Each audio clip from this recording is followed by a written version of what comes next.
What's up everyone, this is Andre, welcome to the new Localization Basics. In this one, we're going to talk about VM.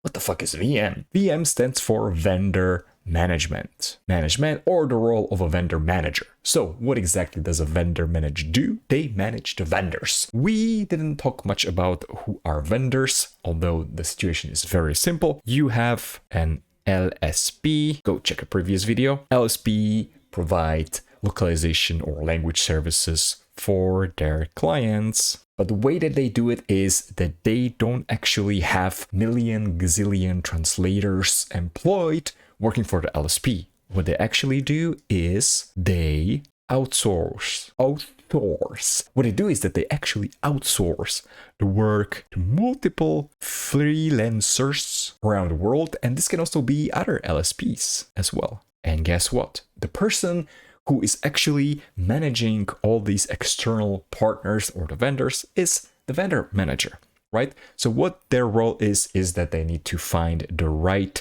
freelancers that we want to work with, because let's say, I don't know, we have a client who wants to translate something into Arabic. So we need to find translators or LSPs who can do Arabic translation. And then what they do is also they negotiate prices with these people to make sure that the LSP actually makes profit on the project that they outsource, and then they deliver it to the client, so they make some money on top of that. And then the vendor manager can, look at the overall performance of the vendors.